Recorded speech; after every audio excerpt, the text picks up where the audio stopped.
Good morning, everyone. We have a very special guest. Today, specifically, we will talk about data and data in contracts and maybe a few other things because she's a woman of multiple talents. I'll let Julie introduce herself. I'm Julie Honor. I am currently the general counsel at 3Q Digital. We're a performance marketing agency and a growth marketing agency.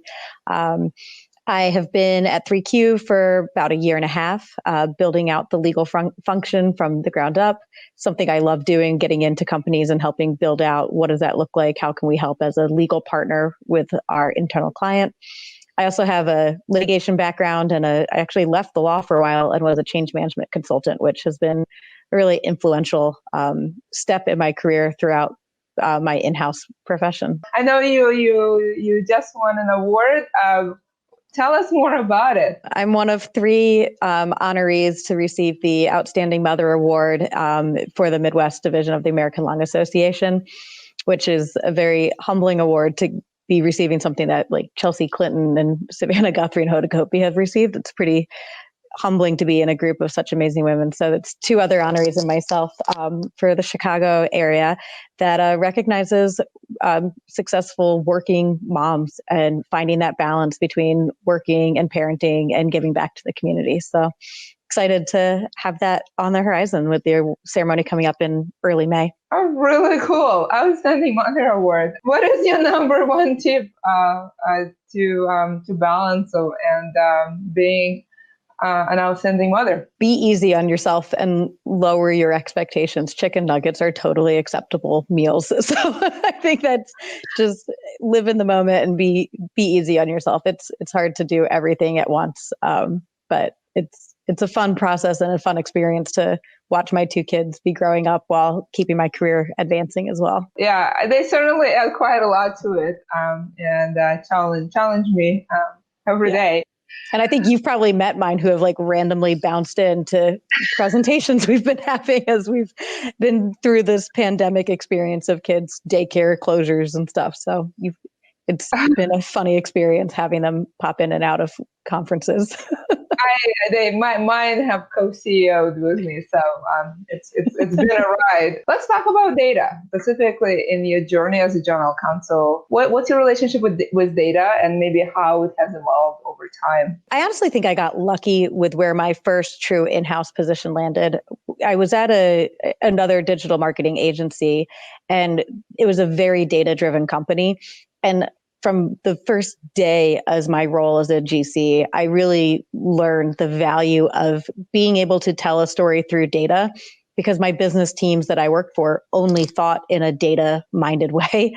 So they didn't care if I came to them with legal terms like indemnification is a problem or these warranties we need to worry about. I had to figure out how can I communicate with my business partners in a way that they get it and will listen to me.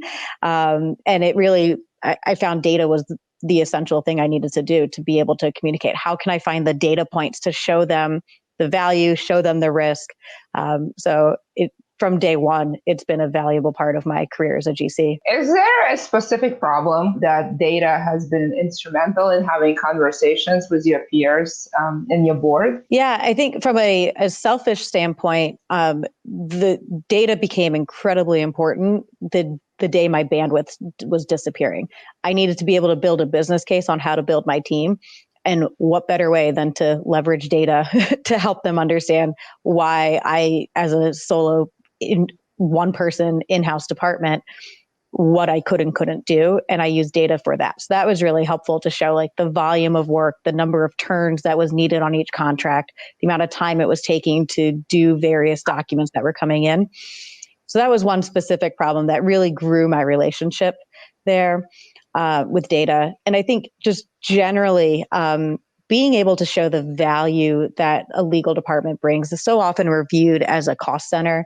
And I really believe that we have the ability to grow revenue and speed up the recognition of revenue coming in the door by making our contract process more efficient and faster. And so always living with those data points has been something that I really focus on and our board likes to see too. It sounds like the way you use data actually has changed throughout your career. Initially, it sounded you used it to actually kind of sort of increase your presence to have a higher headcount.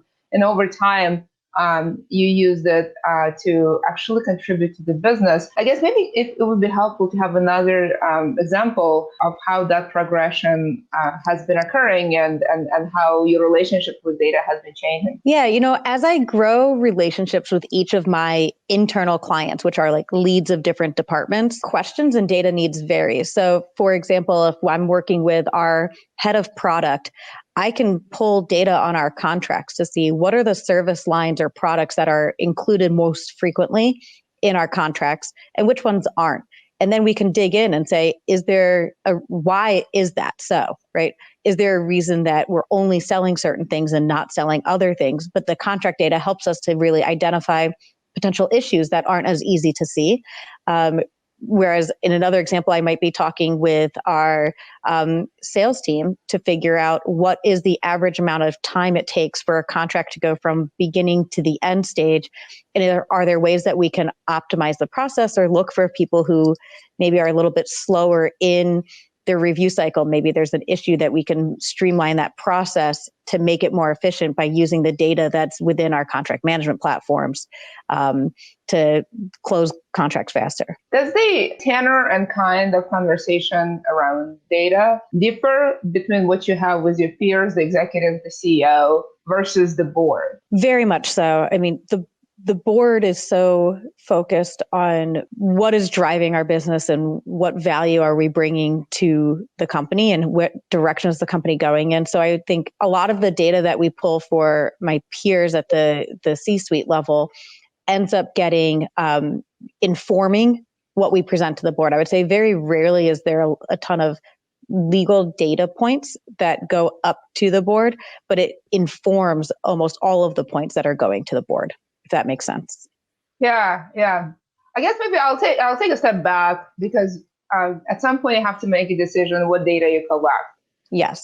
And at some point you have to make a decision once you have the data, the story you tell. So I'll talk a little bit about how we collect, and then we'll talk about words versus numbers, which one is more important. So how do you decide which data point to collect? I think the important thing is to always start out with what questions do you want to be able to answer? Because if you don't know what questions you're trying to answer, it's hard to figure out what data points you need. I've historically worked with companies that are very driven on the speed to closing a deal. And so for those type of questions to be able to answer, like how fast does it take? Why does it take so long? What departments does it get stuck in? You need to have a lot of data points that focus on like where a document moves in a system and where it might get stuck or how long it sits on somebody's plate. Whereas I've also worked at a larger publicly traded company that was more focused on what does our, like looking back at the contracts, what does our risk profile look like and how are we trending for what we're agreeing to in various provisions, like how does our agreements on indemnification, are we maintaining the risk level? Are we taking on increased risk? And those are very different questions that require different data points and being able to track different data points. So I think the first thing is really important of what questions do you want to answer in order to figure out what data points do you need to be tracking? Do you find that when you track, the speed of the acceleration of the deal through various stakeholders, do you find that by making it transparent and visible, that in itself increases the speed with which it moves? Absolutely. It's really amazing to see how quickly a problem reveals itself and how often the person who is at the root of that problem will self-select and say, hey, wait, I'm taking a lot longer. Can you help me get additional resources to do this? So it definitely, the data really pulls the story together pretty visually and pretty quickly. I remember as a general counsel, I went through the exercise to measure time, how long I spent doing various provisions. And then actually I had historical data to see when and where we have conflicts or issues arise. And what was really, to me, overwhelming is how much time I spend on things that do not matter. I don't know. It sounds like you've gone through the retrospective, right? Not prospective, but retrospective of actually thinking, was this worth negotiating for 2 weeks or 2 months Right. or 2 years? Do you have examples of the conclusions you made and how it has kind of changed with what data you collect or how you think about the process? Yeah, I mean, I guess one of the most helpful examples I can think of is when I first joined 3Q, I asked for copies of all of the recent red lines from the previous year for the template they had been using. And I went through and I looked at that data to see what are the provisions that are frequently being fought over and where do we end up at the end as an end result most frequently. And then I said to myself, how can I make this a better experience for everybody? And we revised our templates based on doing that historical data analysis of what do we fight over, where did we land, and would we have been fine just starting with where we landed in the long term? And so that's just an example of where taking that retrospective look at data and then saying, let me revise my template so that we don't waste our time fighting on something that doesn't necessarily help us have a better relationship. And that was really helpful. So in revising, so I've done that too at some point. I revised my templates and made them closer to the middle, where we tend to end up. Mm-hmm. Did you find that it actually increased speed as opposed, the fear for us when we were doing it was that if you move a little closer to the middle, then the middle shifts, Right. and then you just give more. I've had some surprising findings. What findings did you have when you moved closer towards the middle? It's been really surprising how few red lines we end up getting on our paper because we're very customer friendly when we're putting our paper out as a service provider. I have not found that people are pushing us to go even further. And in reality, I've gotten a lot of comments that come back saying, we just have one slight change, but we were surprised to see how customer friendly your paper felt to us. Which is the ultimate compliment you can get as a lawyer, that they're happy with it and it's a paper you're happy with for your company's purpose too. Yeah, we had the same thing. It definitely having fewer things to negotiate and starting with, hey, we used to have a paper that is really extreme and we were hoping to get to the middle. We're starting very close to the middle and hoping to decrease how long we spend time together before you become a customer.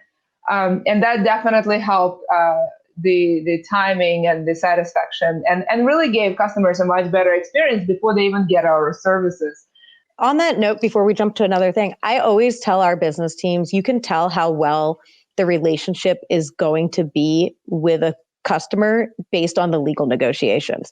The ones who are really challenging and frustrating to work with in the legal process tend to be the more challenging customers at the end of the day when you're trying to actually service their business. So we actually have data points that we communicate to our client service teams of say, here's what our experience was on the legal side, and here just some heads up of what you can expect. And it's been really interesting to see how that comes true. I want to talk about, we as lawyers spend a lot of time with words. I joke that I, as a lawyer, have perfected kindergarten skills, elementary school skills of reading, writing, and arguing. And then this conversation is about numbers and data.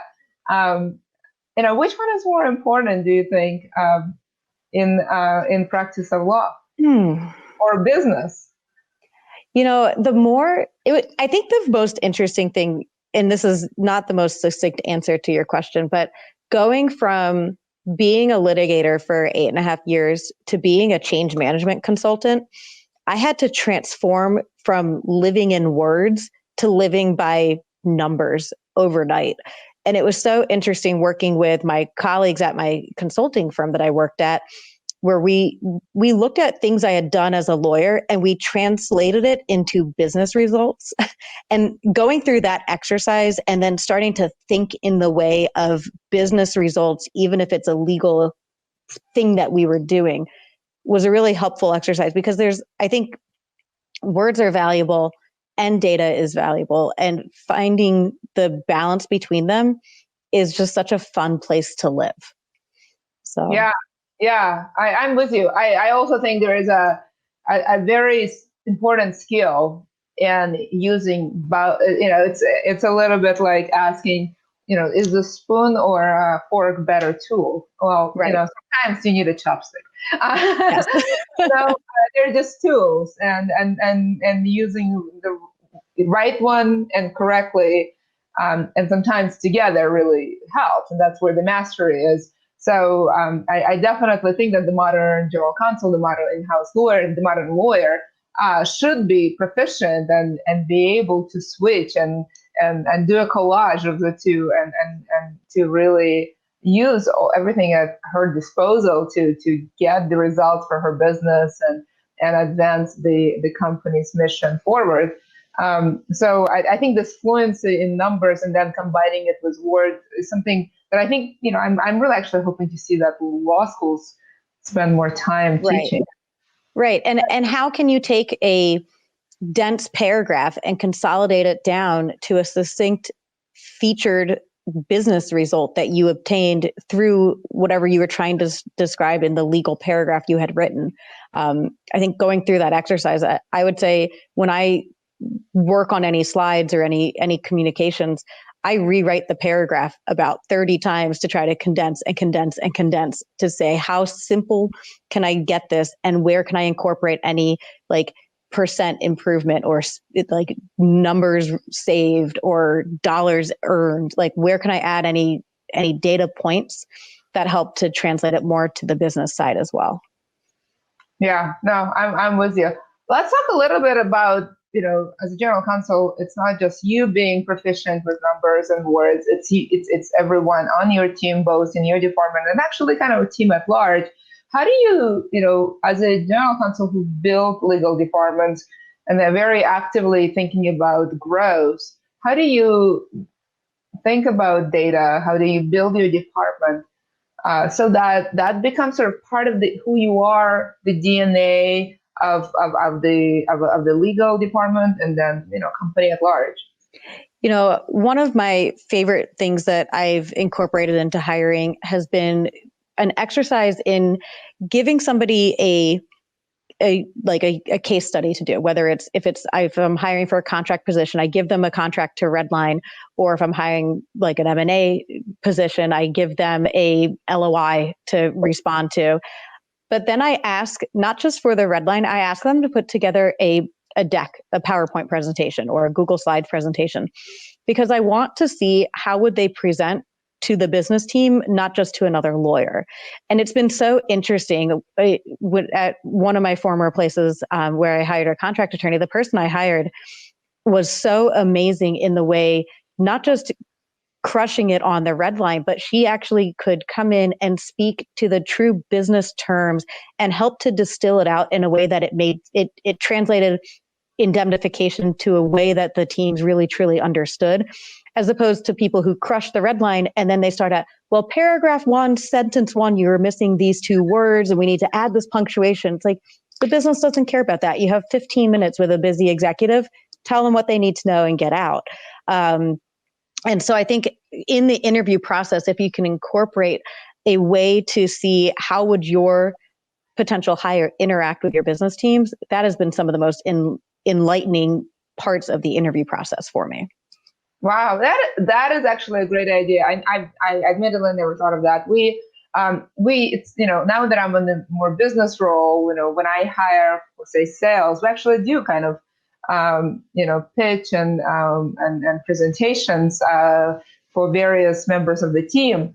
And that makes sense. As a lawyer, when I hired folks on my legal team, I've never done it. And I guess you really set a tone from the top, from the very beginning, that when you actually ask them to explain this to the business, that what kind of legal position it is, doesn't it? Right. Right. And it's so hard to do that, right? It's a really nuanced skill to be able to sit in a meeting with somebody who is a non-legal mind and talk through indemnification and warranties in a way that they walk away feeling like they not only got it, but they could add valuable input for you to make the right legal decision on what the risk you want to take. It's really hard to do that. And so how can you test that in the interview phase to see how does this person interact with non-legal minds is just such a useful way to make sure you're bringing people on that truly can translate and communicate with your business. Yeah. I've in early in my career when I was doing quite a lot of negotiations, my business partners told me that watching me negotiate limit of liability and indemnity and warranty is like watching, me speak fluently Latin. That's amazing, but at some point they sort of, tune out because they can't even follow it. And then when they can't follow it, they don't understand the value of it. And so I think it's a very hard conversation, and it does take quite a lot of skills to really show value. And I love the interviewing and and asking for presentation. So how the last time you've done it? How long was the presentation that you received, and what impressed you the most? It's been a while since I've brought somebody on. We're pretty efficient and lean at 3Q, but the last time I went through hiring cycles of hiring attorneys, I would say I've seen presentations that go from like 45 pages to 4 pages. And when I went through it myself as part of interviewing, when I joined my first GC role, I did mine in, I think, 3 pages. I had one page that said, here's a table of the risks that are the ones that you should care about the most and why we should make these changes and how it impacts us. And then another thing on like, here are the key business terms I want to confirm alignment on. And it's just like, simplify it, make it simple, talk their language. And so the simpler is the better, is what I always look to evaluate it on. Yeah. I find that visuals is one thing that we underuse in our contracts. They really make things a lot simpler and much more reading friendly. They actually invite the eyes as opposed to turn them off. Right. Let's talk about with data, what, if anything, could possibly go wrong, and how do you kind of think through that and prepare for it? My favorite example of what could go wrong. I worked at a place where they initially tracked workload on the number of pages in a document, which cracked me up because I would have some documents that were 3 pages long, but it was 2 columns of 7.5 size font that if you made it as like a regular document, it would be a 30-page document, but I was getting, quote, credit for 3 pages.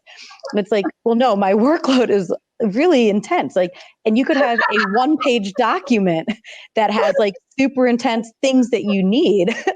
And so I think that was a perfect example of like something going wrong about focusing on the wrong type of data or using data inappropriately, because we really weren't gauging people's workload, right? Like it just, the number of pages is so meaningless. It's really what is in the content on those pages. Yeah, this is a great example. I usually joke, measuring the value of a lawyer by hours is kind of like measuring the good wine by the pound. It just makes no sense. But I'm going to add to my repertoire of measuring contract by number of pages is just meaningless. Yes. Yeah, it's so funny. So in that examples, were you able to convince the organization to actually measure something that matters? Yeah. So what we ended up transitioning into is saying, all right, we're still going to track page count because some people really like page counts, right? Let's just let them have their thing. But let's look at more valuable things. Let's look at the number of turns. Let's look at the number of red lines that are going into a document. That's really, and let's look at how much time it sits on somebody's plate as opposed to the number of pages of a document that's there. And so when we started really focusing on what are the things that really measure where they're spending their time and how much time they're spending, was much more valuable for the organization to then better assess the workload on all the different team members within that department. Any other things that you've seen with data that could be done better? One thing that we loved about the Parley Pro platform, we're full disclosure, we're a customer of Parley Pro, but we love the quick visuals on the dashboard to be able to see like when contracts are expiring, when contracts are coming up for renewal. Because we've been able to, as a legal department, we've been able to help influence the way our customer-facing teams interact with our customers to have an ultimate better customer experience, which ultimately benefits our company as a whole. So we can set our settings to say, we want to track everything that's 3 months out. And then our teams can start having proactive, engaged conversations prompted by the legal department saying, hey, this is coming up for renewal. Let us know, like, does everything still match? Do you need any changes? How do you want to work this renewal term? And it's just been really a value add that we can bring as a typically seen cost center. We're helping to add value to our teams and better engage with our clients. Yeah, we find, and thank you for that. Thank you, Julie, for that. We find that contracts, they're assets of the organization, and folks have a dysfunctional relationship with them. They may not even know that they exist to govern various adventures in business. And if they know that they exist, they don't know what's in them. And if they know what's in them, they have no idea why. And really tracking purposefully data and information really helps the business mind and information to really prepare for normal business cycles and abnormal events, like COVID, and really stay agile and flexible. And data is a really good way to have the conversation and change for the legal department, just as you said, from being the cost center to being value add to, kind of really proactively be a participant in this building value for the business. Absolutely. Absolutely. I mean, that's always like, how can we add? How can we help? Where can we add value is something I ask my teams regularly because I'm passionate about helping to drive the business forward. One of the things, and this has been a great conversation. We're about to end. I'll ask you the last question. One of the things that I was considering, but I've never actually implemented, while I, went quite out of, one, I was economics major, so I'm pretty good with numbers. In fact, I probably had more math and science than most lawyers. And two, and before I was economics major, I was very much in the engineering track. But one of the things that I've done for myself was to educate myself more about kind of the numbers as they relate to business and financials, and really kind of become more proficient. The thing that the more of a training that you get in the business school, which again, I felt so strongly about it, and that's kind of the reason why I was teaching financial statements at Berkeley Law. But at some point, as I was progressing in my journey, I was realizing that while I was pretty proficient, most lawyers that I interviewed and hired were not. And so I was very actively thinking, how do I make sure that my department, lawyers and other professionals speak the same language of the business, which is numbers. I don't know, have you gone through exercise of thinking how you bring your legal department along for this journey? Yeah, so I have set up trainings with accounting or finance leads in the past to say, just come in and do like accounting 101, finance statement 101, walk us through this.